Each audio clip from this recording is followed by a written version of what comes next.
Okay, today is Sunday, November 24th, 2013, and I've got the ladder and the plywood and more plywood in in our office room. This is our office room because today I'm working in the fire hole room. I'm going to do this like that a little bit.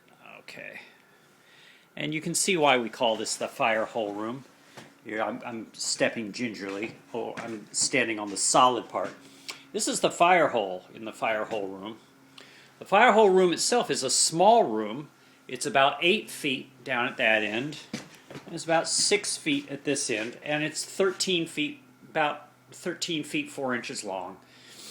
And it has attic access. That's a folding ladder that folds down to the attic access upstairs. But this is the fire hole. There was a kitchen downstairs. You can see our cat snooping around downstairs. And I'm just going to do a little walk around. This part, this part's solid. It doesn't get cushy. You can kind of feel, you can feel it move a little bit under your foot when you get when you get close to the hole. But the structure is surprisingly solid for such a big hole in the floor. I've even been able to walk around this part here as long as I stay very close to the wall. This is an old closet that's built out over the stairway, which you can see the steps of the stairway downstairs through the hole. And so we're going to open this up eventually. We're going to remove this ridiculous built out closet that was built out over the stairway. And so anyway, I'm gonna duck underneath the ladder, and I'm gonna walk. And the floor over here is nice and solid, nice and solid, nice and solid. And then here's where it gets a little iffy. Right here, it's kind of weak. Over here, though, it's very, very solid. And nice and solid here, nice and solid here. Then here's where it needs some reinforcement.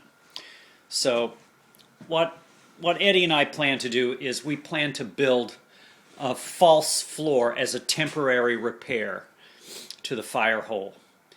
So we have a whole bunch of 2x4s that came out of the false ceiling downstairs, and they're pretty long. They're over here in the back porch, enclosed back porch room. So we have 9 of these 2x4s, and so we're going to stretch them basically lengthways across this room, and then we're going to, using cabinet screws, we're going to screw down large pieces of plywood over that, and that'll be a temporary floor that we can walk on, so that we don't fall through this floor and into the area below. Okay, so that's that. Let's see. This is the stairwell. Yesterday I removed a whole bunch of this bad paneling, that all got smoke damage from the fire. You can see here's the ceiling. The ceiling had a white cottage cheese texture applied to it a long time ago, and then the smoke damage made this sort of dark gray color. That's what's left behind.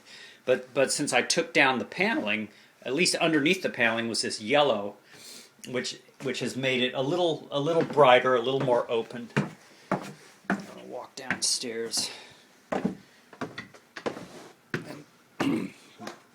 Oh, here we are.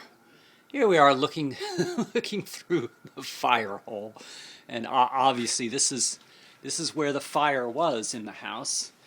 There was this little build out of counter here that housed the gas range cooktop and a couple of stacked ovens in the corner, and there was a fire there, and so it burned the hole through the floor and also through this space in the exterior wall.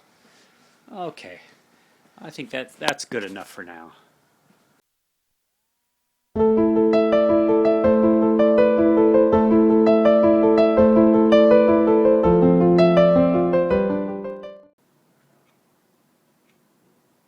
Okay, this this is my clipboard with a piece of grid paper over a piece of plain paper. What I did was I mapped out precisely the fire hole inside the fire hole room.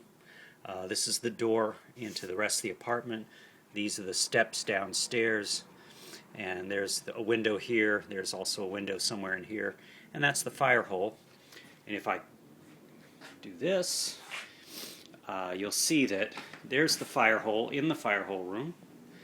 And what I did this afternoon was I took these very long 2x4s that we had salvaged from the old kitchen and dining area downstairs. They had been used as part of a false suspended ceiling.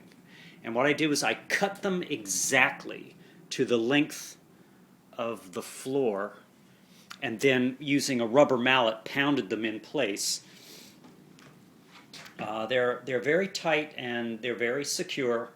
They do bow a little bit when you walk on them because the floor is bowed underneath.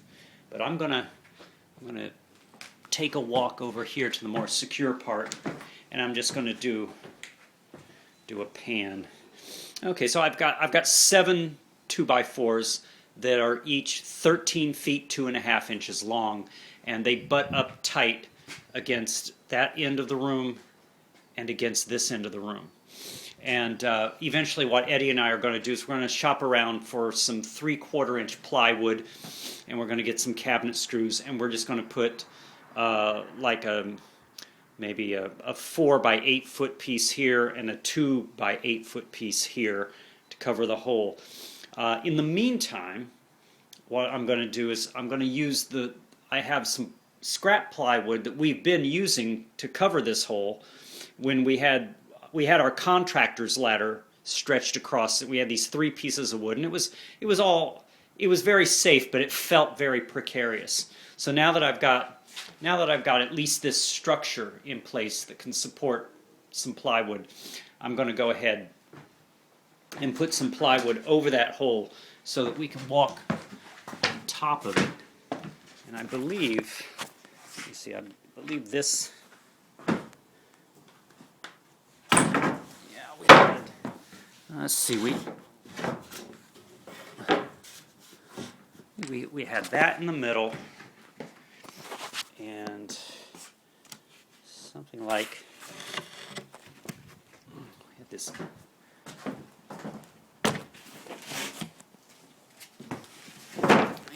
this, this other piece, something like that. Yeah. And then we got this one last piece. I'm just gonna set this over here. Okay, there. Now at least now we can walk across this, and that feels nice and solid. And at least now we don't have to, we don't get that vertigo feeling of seeing the downstairs while we're crossing over this. At least for now, this covers up the hole as a temporary solution. And like I say, we're going to get larger sheets of uniform plywood and some cabinet screws, and we're going to screw them down, and that'll be a good temporary platform that'll support us as we're walking across it. Okay, that's pretty good.